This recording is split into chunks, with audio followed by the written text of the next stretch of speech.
The pruning shears of revision, lecture excerpts.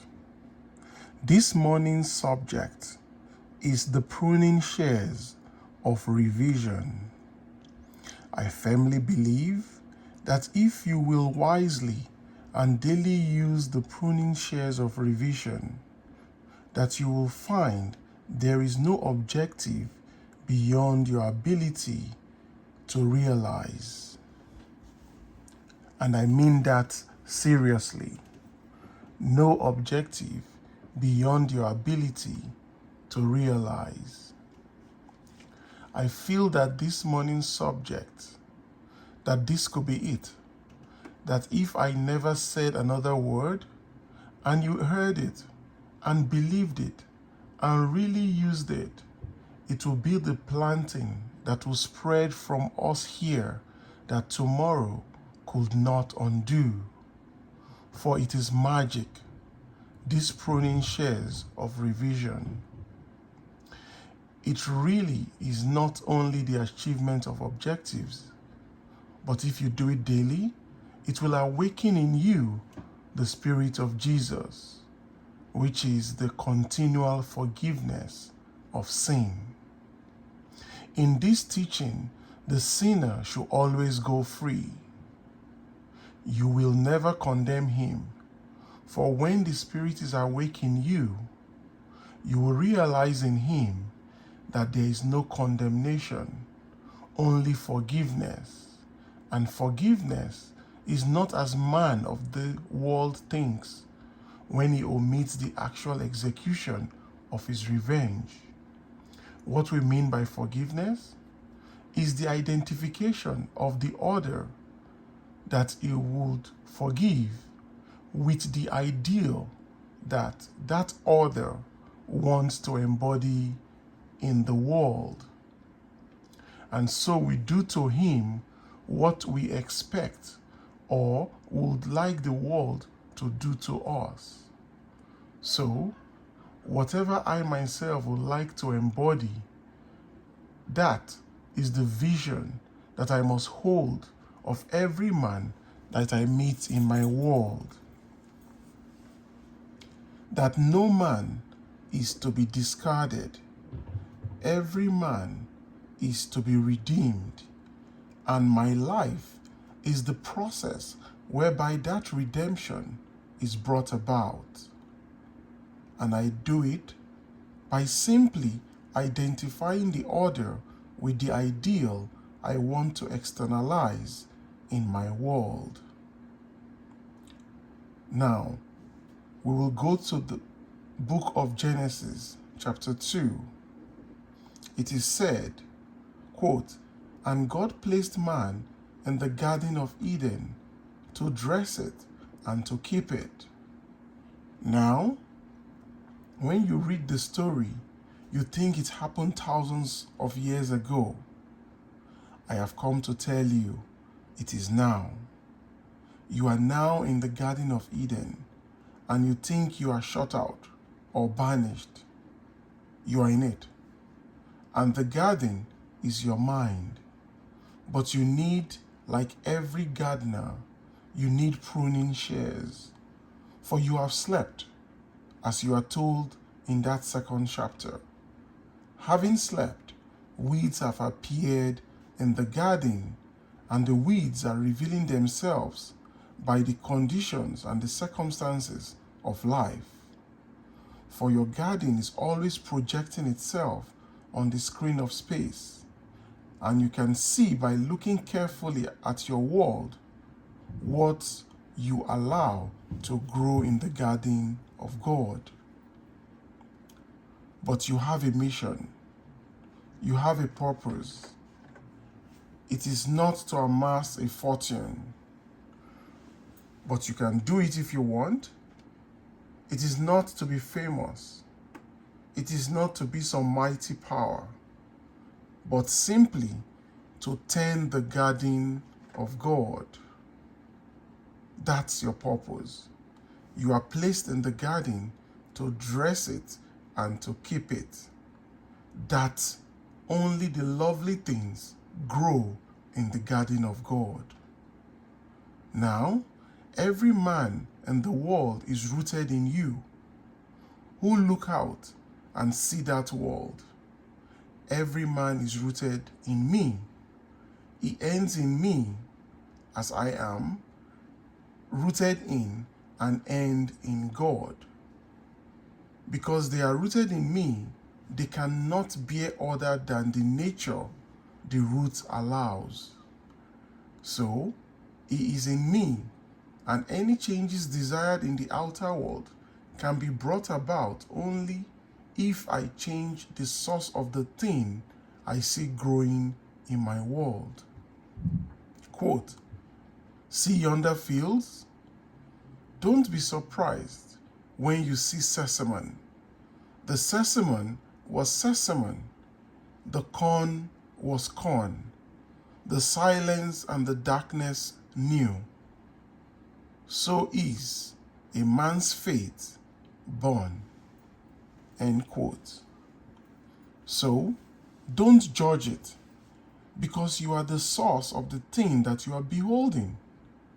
Now, turn within and prune it by using these pruning shears of revision. Now, this is how we do it. At the end of my day, I review the day. I don't judge it. I simply review it. I look over the entire day, all the episodes, all the events, all the conversations, all the meetings, and then, as I see it clearly in my mind's eye, I rewrite it. I rewrite it and make it conform to the ideal day I wish I had experienced. I take sin after sin and rewrite it, revise it, and having revised my day, then, in my imagination, I relive that day, the revised day, and I do it over and over in my imagination until this seeming imagined state begins to take on to me the tones of reality. That is, it seems that it is real, that I actually did experience it. And I have found from experience that these revised days, if really lived and felt, will change my tomorrows. When I meet people today that today disappointed me, when I meet people tomorrow that today disappointed me, they will not tomorrow. For in me, I have changed the very nature of that being, and having changed him, he bears witness tomorrow of the change that took place within me. It is my duty to take this garden and really make it a garden by daily using the pruning shears of revision. I know from experience it will not only bring about these objectives and bring about these changes, but the glorious thing is it awakens in you who use it the Spirit of Jesus, and you find yourself then not justifying but forgiving, and you realize that freedom and forgiveness are indissolubly linked. You cannot be free and not forgive. For the one that you would bind and judge and condemn anchors you by your own judgment of him, for he is in you. And so, by identifying him with the ideal you want to really realize, you free yourself. You are told, quote, forgive and you shall be forgiven. Forgive not, and then you shall not be forgiven. It is automatic. It can't be otherwise. For the whole springs from you who behold it. And as you begin to practice it, the very Spirit arouses itself within you, and you know that you are that other that was spoken about and was taught to have lived 2,000 years ago. So when you realize it, you realize it through actual knowledge. You know it. No argument. As we hear in the 9th of Hebrews, quote, he appeared to put away sin by the sacrifice of himself. And you will know you are that one that put away sin by the sacrifice of self. And by the sacrifice of self, it is not being a brave one who throws himself in the line of fire to protect a brother. No, that's not it. It doesn't mean one who gives his body to be burned, one who is nailed on a cross. But the self of man is the sum total of all that that man believes and consents to as true. So that's the self that is sacrificed. I heard of this lady, and she will make some man a wonderful wife, and yet she's unwed.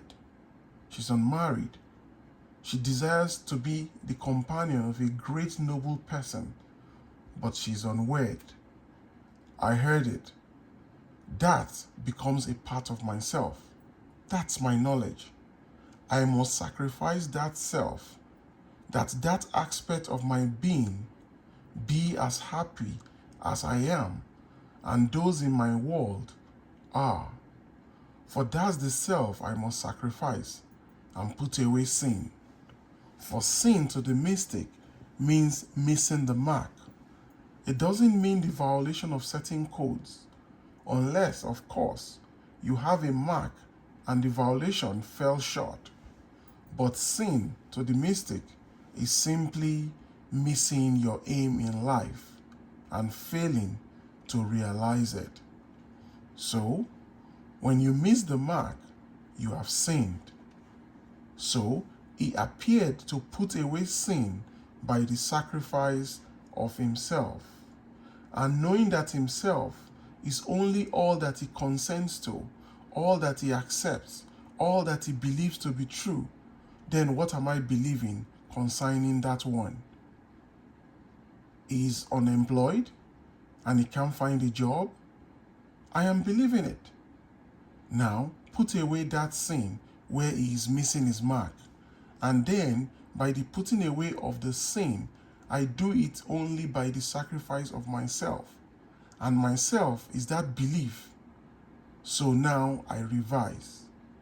I can't say, well, I will no longer believe he's unemployed. No, I believe now that he is employed. That's revision. I do it by the pruning shears of revision.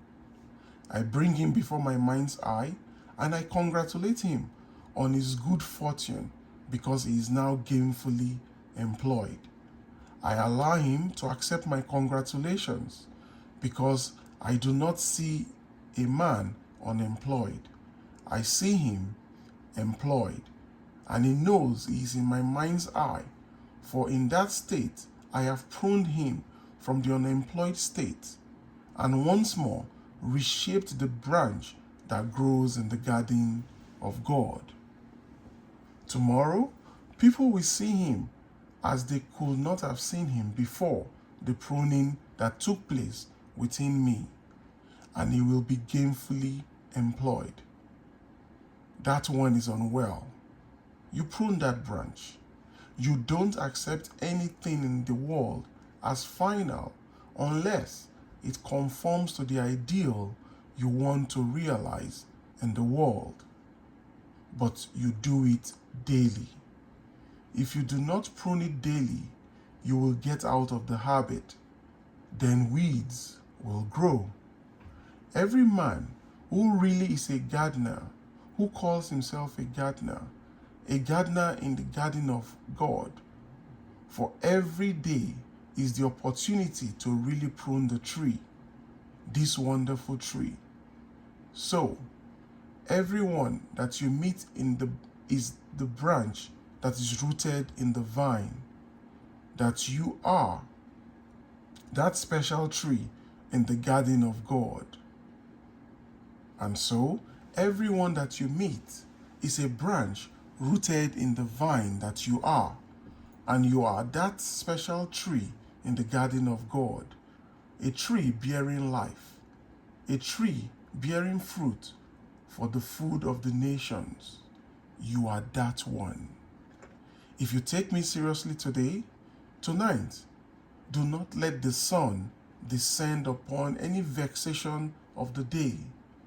Just look at it. Don't deny it. Don't duck it.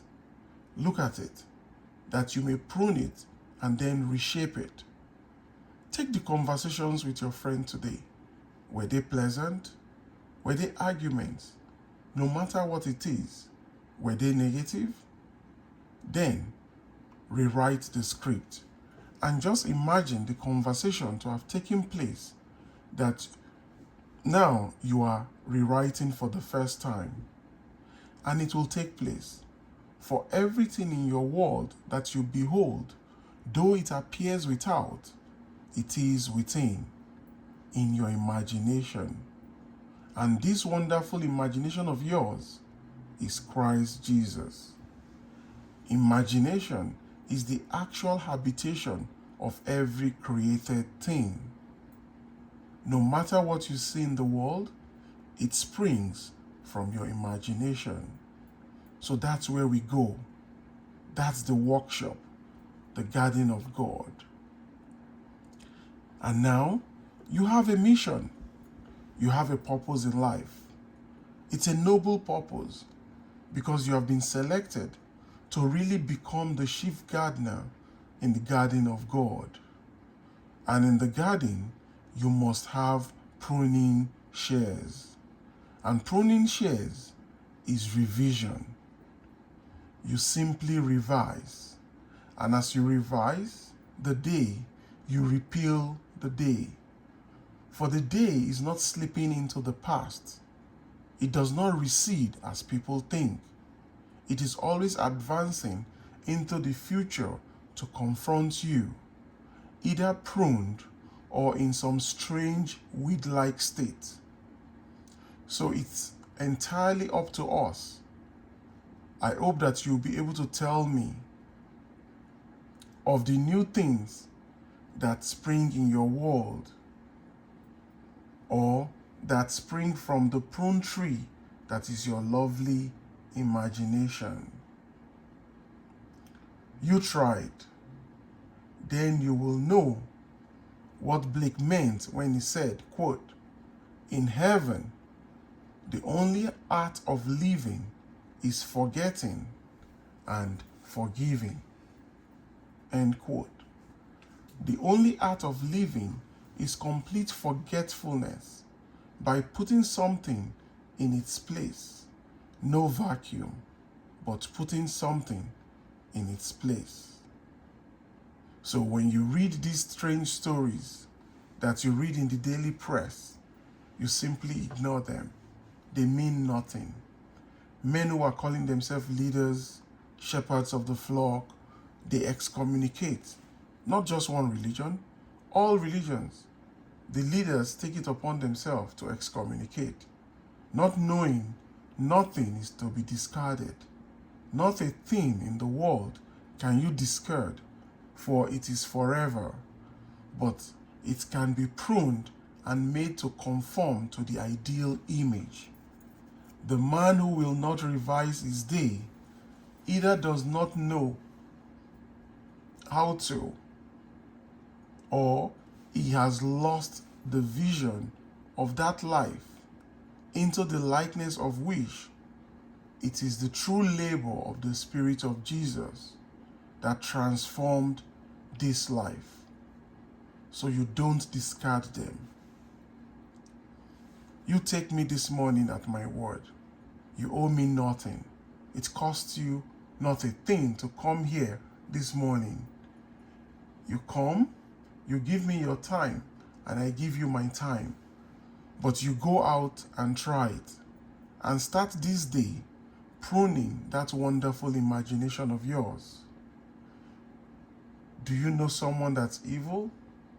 Stop knowing it by bringing him before your mind's eye and carry on with him the most lovely, wonderful conversation in the world with a tender spirit, a loving spirit, and believe in the reality of this communion, because if you really do it, you are entering the kingdom of heaven. For you enter heaven by a loving, knowing communion with a friend. So make him a friend. If he's a lovely one, no matter what he is, you can prune him. And then, as you prune him, you are doing the work which you were sent to do for man. And you are that man. You are placed this day in the Garden of Eden to dress it and to keep it. Don't let it continue growing weeds in your world. You are absolutely responsible for every being you meet in this world. That's your responsibility. Just like the teacher we told you of, who took this little child that was about to be expelled. No, the child is not expelled because she heard what you are hearing this morning. So she brought before our mind's eye the child that the principal, the psychiatrist, and all the faculty had agreed unanimously to expel on her 16th birthday. For she was rude, she was crude, she was unethical, and this lady went home on a Sunday night and brought that child before our mind's eye and continued with her and saw her a tender child, and also saw in her a tender child, a considerate child, a loving child. The next day, Monday, in the class, she expressed all the kindness of that revision of the night before. And 10 days later, when it was seen and witnessed by all the faculty and the psychiatrist, another meeting was called and they repealed their verdict of 10 days before, and the child is not expelled. She still sits in the George Washington High School in New York City, which is considered an excellent school. And so there she is, with no black marks against her, because one teacher sat in the audience as you are here, and she believed what I hope everyone here will believe. And she redeemed a branch of her own tree. She didn't realize the child was herself. She saw up to that very moment all the children that she taught in school in pure objectivity. Blind, man sees the world objective to himself, something detached from himself. But when he begins to awake, he sees everything subjectively related. Everything he meets is part of himself. And what he does not now understand, still he knows that it is related by affinity to some as yet unrealized force in his own being. So he doesn't discard it. He knows his life is the process by which he will redeem it. And he redeems it by using the pruning shears of revision. There is no other way of saving self other than by saving the real self. And every man is rooted in you who observes men. And so, don't discard. Raise them up, prune the tree, and become the real gardener in the garden of God. Take anything. You have a child today. We took all the requests this morning. There were dozens and dozens of requests this morning. Everyone must be answered. None must be discarded. Don't say one is impossible. There is nothing impossible to your imagination. And your imagination is Christ Jesus. With him, all things are possible. Use him. Stir him. Wake him from his sleep. He has been sleeping through the centuries. And because he has slept, he has dreamed into being all these strange, misshaped states. For the world only bears witness to the use or misuse of imagination. As we are told, he is the only thing in the world. What is the only thing in the world? Your imagination. For it is the habitation of every created thing. And by it, all things are made. And without it is nothing made that is made. So use it wisely. Use it lovingly. And anytime you use your imagination lovingly on behalf of another, you are at that moment literally mediating God to man. Imagination is the redemptive power of the world, and you are actually mediating God to man by using it in loving, wonderful ways. Now let us go into the silence.